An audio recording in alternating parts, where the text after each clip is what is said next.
दोस्तों, general science के कुछ प्रश्न को हम यहाँ पे हल करेंगे।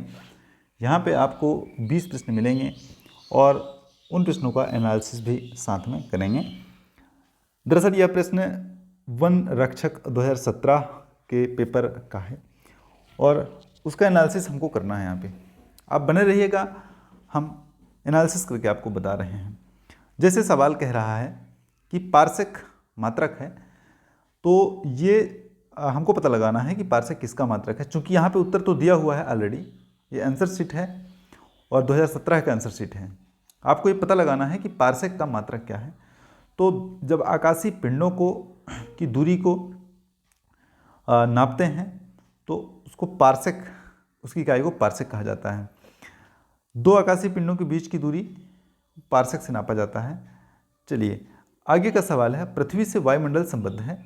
देखिए एक चीज़ हमको ध्यान देना पड़ेगा कि पृथ्वी से वायुमंडल जब संबद्ध है किस कारण से, ये पता लगाना। पृथ्वी का केंद्र और पृथ्वी के चारों ओर वायुमंडल है। चलिए, पृथ्वी के चारों ओर उपस्थित वायुमंडल पृथ्वी को घेरा हुआ है। अब पृथ्वी को क्यों घेरा है? क्योंकि हमको एक बात पता लगाना है कि पृथ्वी को वायुमंडल क्यों घेरा है। पृथ्वी के द्वारा अपनी ओर आकर्षण का बल लगाया जाता है, जिससे पृथ्वी पर स्थित सारे वस्तुओं पर, सारी चीज़ों पर आकर्षण लगता है और इस कारण से वायुमंडल पर भी आकर्षण लग रहा है और उस आकर्षण बल को कहते हैं ग्रेविटी, जिसको गुरुत्वाकर्षण कहा जाता है। गुरुत्वाकर्षण के सिद्धांत पर वायुमंडल पृथ्वी की ओर खींचा हुआ है।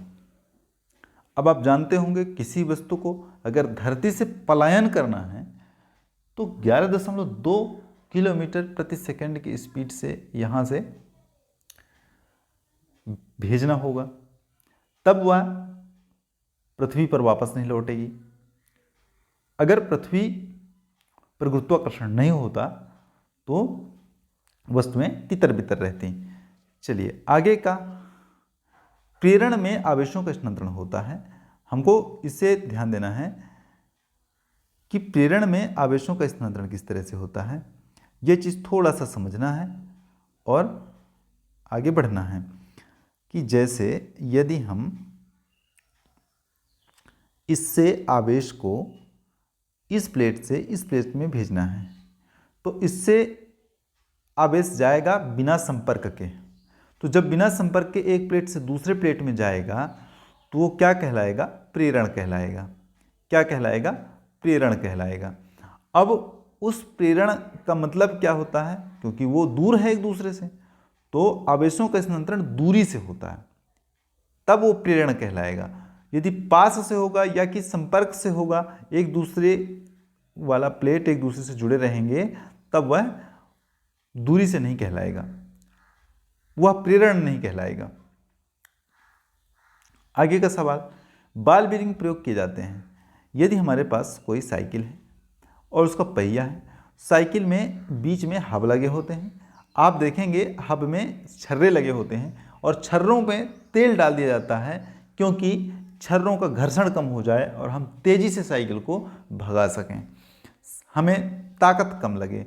इसलिए घर्षण को कम करने के लिए बॉल बेयरिंग का यहाँ पे प्रयोग किया जा रहा है। अगले प्रश्न की ओर चलते हैं, देश के धन के सूचक के रूप में उपयोग किया जाने वाला तत्व कौन सा है? तो यहाँ पे आपको देखेंगे प्लेटिनम, पारा, एल्यूमिनियम, सोना, सभी में इन चारों चीज़ों को खरीदने में धन का इस्तेमाल किया जाता है, लेकिन सोने को धन के रूप में इस्तेमाल किया जाता है। इस चीज़ को ध्यान रखना है। चलिए अगला सवाल क्या है, नागफनी में कांटे किसका रूपांतरित प्रकार है?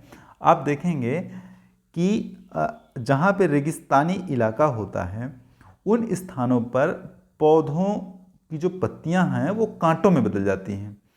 और पत्तियाँ कांटों में क्यों बदलती हैं? क्योंकि ऑलरेडी ये गुण होता है पौधों में कि पौधों की पत्तियों से वाष्पोत्सर्जन होता है। ऑलरेडी जानते हैं यहाँ पे स्टोमेटा होता है, किनारे किनारे स्टोमेटा होता है पत्तियों पर, और उन स्टोमेटा जिसको हिंदी में रंध्र कहते हैं, रंध्र से वाष्पोत्सर्जित हो जाती हैं पानी को बचाने के लिए ये जो कांटे हैं, ये पत्तियां जो है ये कांटों में बदल जाती हैं और कांटों का रूप ले लेती हैं, जिससे इनका स्टोमेटा बंद हो जाता है और ये पत्तियां के द्वारा पानी उत्सर्जित करने में सक्षम नहीं रह पाती हैं और ये लंबे समय तक जीवित रहने में सक्षम हो जाती हैं। इस तरह से नागफनी में कांटे रूपांतरित होती हैं। टाका तार किसका एक मिश्र धातु है? अब हम आपको यहां पे बता रहे हैं टाका। देखिए, लेड जो होता है और जो टिन होता है, इन दोनों से मिला करके टाका बनता है। आपको टाका मिलेगा लेड और टिन का मिश्रण, जिसमें 67% और 33% का अनुपात होता है। 67 और 33% का अनुपात होगा तब टाका बनेगा लेड और टिन से मिला करके।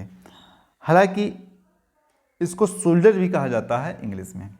चलिए, इस तरह का ये सवाल है। अगले में पित्त कहाँ उत्पन्न होता है? पित्त कहाँ उत्पन्न होता है? तो देखिए, प्लीहा का मतलब होता है स्प्लीन, और स्प्लीन में आरबीसीएस आके डेड हो जाती हैं। हृदय में हृदय पंपिंग होती है, 4 कक्ष होते हैं, 1 मिनट में 72 बार धड़कता है। रक्त में आरबीसीएस होती है, रेड ब्लड करपसल होता है। गॉल ब्लैडर से क्या होता है? पित्त निकलता है, और गॉल ब्लैडर से पित्त निकलता है और उसमें एक पित्ताशय की थैली होती है जिससे पित्त निकलता है और भोजन में जाके मिलता है। चलिए, चालन संभव होता है। चालन क्या होता है? देखिए, यहाँ पे 2 चीज़ें समझ लेते हैं, चालन और संवहन, तब हमको चालन समझ में आएगा। देखिए, जब हमें एक वस्तु का संपर्क दूसरे वस्तु से कराना हो और ऊष्मा का प्रसरण करना हो, मान लीजिए ये वाली वस्तु है और ये दूसरे नंबर की वस्तु है। पहले नंबर से अगर वस्तु को गर्म करते हैं, शुरू करते हैं, तो इसका तापमान दूसरे वस्तु पर भी प्रभाव पड़ेगा, क्योंकि इसका तापमान दूसरे वाले का तापमान यदि पहले वाले से के तापमान से कम है तो अधिक तापमान से कम तापमान की ओर ऊष्मा का प्रवाह होने लगेगा, और इस विधि को कहते हैं चालन विधि। जबकि संवहन विधि में इस तरह से 2 ठोस वस्तुओं की आवश्यकता नहीं होती है, बल्कि माध्यम की आवश्यकता होती है। एक प्रकार वायु का एक माध्यम से दूसरे माध्यम में प्रवेश कर जाना, या कि सघन से विरल में प्रवेश कर जाना, या कि इधर से उधर जाना, यही क्या कहलाएगा? संवहन कहलाएगा। तो हमारा उत्तर यहाँ पे चालन वाला होगा। चालन संभवतः वस्तुओं को संपर्क में रखा गया हो तथा इन्हें ताप भिन्न ताप पर होना चाहिए। ये आपका करेक्ट आंसर है। अब चलेंगे 10 नंबर के सवाल में। एक उपकरण जो यांत्रिक ऊर्जा को विद्युत ऊर्जा में बदलता है, तो यहाँ पे हमको मिलेगा माइक्रोफोन। माइक्रोफोन क्या होता है? विद्युत ऊर्जा को ध्वनि ऊर्जा में बदल देता है। जनरेटर क्या होता है? भैया जनरेटर में क्या होता है? बिजली बनती है। तो मतलब पहले यांत्रिक ऊर्जा था, फिर विद्युत ऊर्जा बना, तो हमारा उत्तर तो 2 सही है। विद्युत मोटर में भैया बिजली चलाए तो मोटर चला, तो सीधी सी बात है विद्युत ऊर्जा से यांत्रिक ऊर्जा में बदल जाएगा। ठीक है, अब इस तरह से आपको अगले का सवाल पर चलते हैं। राइजोबियम एक प्रकार का होता है। हम जानते हैं कि फलीदार पौधों की जड़ों में राइजोबियम नामक जीवाणु पाया जाता है, जो मिट्टी में नाइट्रोजन को बढ़ाता है और नाइट्रोजन को बढ़ा करके उर्वरक शक्ति को बढ़ाता है। इस तरह से सिम्बायोटिक सहजीवी जीवाणु है, सहजीवी जीवाणु है जो पौधों की जड़ों में पाया जाता है और साथ में जीवन यापन करता है अपना। चलिए, स्थिर बनने के लिए धातु में क्या होती है, हम ये बता देते हैं कि कोई भी धातु होती है, कोई भी तत्व होता है, वो प्रोटॉन होता है और उसके चारों ओर जो है इलेक्ट्रॉन चक्कर लगाते हैं। अब पहली कक्षा में 2 इलेक्ट्रॉन होते हैं, दूसरी कक्षा में 8 होते हैं, तीसरी में 16 32 होते हैं। इस तरह से 2n² के हिसाब से, भैया 2n² इसका फार्मूला है इलेक्ट्रॉन रखने का। अब देखिएगा, पहली कक्षा में 2 है मतलब वो स्थायी है। दूसरे में यदि 1 इलेक्ट्रॉन है, थोड़ी देर के लिए अगर 1 इलेक्ट्रॉन है, मान लीजिए लिथियम परमाणु को ले लेते हैं, इसका परमाणु क्रमांक 3 हो जाएगा। अब 3 में पहली कक्षा में तो 2 हो गया, अब दूसरी कक्षा में 1 है। अब ये एक इलेक्ट्रॉन देखिए जोड़ा नहीं बना है, इसका मतलब इलेक्ट्रॉन त्यागेगा ये, या तो एक इलेक्ट्रॉन लेगा।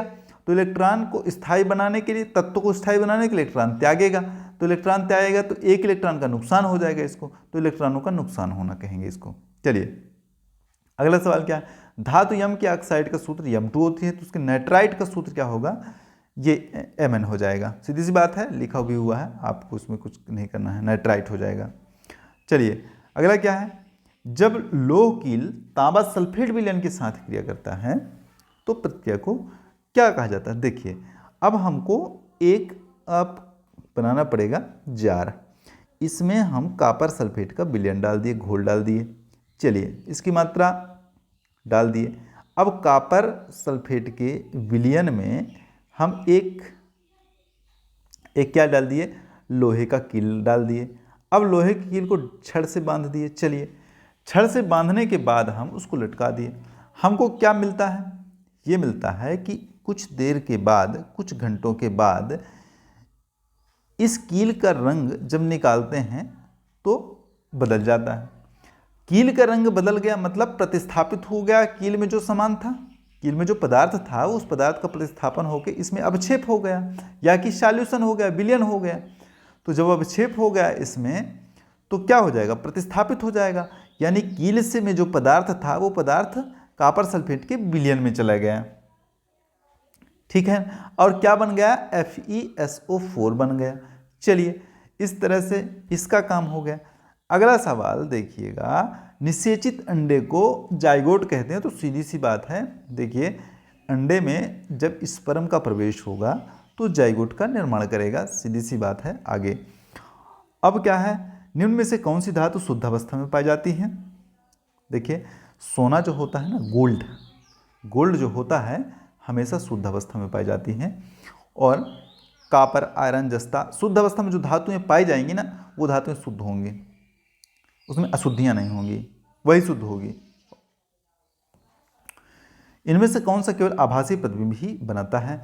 एक बात बताते हैं कि जब गोली दर्पण को पकड़ते हैं हम और इसमें जब उत्तल दर्पण की बात करते हैं तो उत्तल दर्पण में अगर अनंत पर कोई वस्तु रख दी जाती है तो इससे जाने वाली किरणें परावर्तन के पश्चात यहाँ पे प्रतिबिंब बनाएगी और आभासी प्रतिबिंब बनाएगी। इस बात को ध्यान रखना है कि यदि उत्तल दर्पण हो और अवतल हो, दोनों में एक फर्क है कि अवतल दर्पण में वास्तविक प्रतिबिंब बनेगा लेकिन उत्तल दर्पण में आभासी प्रतिबिंब बनेगा। तो इस बात को समझ लेना है। चलिए अगला सवाल हमारा है 18वें नंबर का, दूध के चूर्ण में परिवर्तित तब होता है। देखिए मान लीजिए दूध है और दूध को हमने निकाला गाय से, ठीक है। अब गाय के थन से हमने दूध निकाला, दूध निकाले तो दूध में जो प्रोटीन होता है, कैसीन वगैरह, वो तो ठीक है, लेकिन इसमें पानी की मात्रा होती है। भैया पानी की मात्रा जब होती है इसमें तो उसे हम क्या करेंगे, उसे हम पानी को बाहर करेंगे। जब पानी को बाहर करेंगे तो हमारे पास क्या बचेगा, दूध का सूखा भाग। अब देखिए दूध का सूखा भाग बचेगा, वो कैसे होगा, जब हम डिहाइड्रेशन करेंगे मतलब दूध का सूखा करके और पुनः दूध के रूप में, दूध पाउडर के रूप में रख लेंगे, जिससे उसमें जीवाणु बैक्टीरिया ना लगे और दूध जो है कई दिनों तक या कई सालों तक हम इस्तेमाल के लायक बना सकें और उसको इस्तेमाल कर सकें। उसको निर्जलीकरण कहते हैं।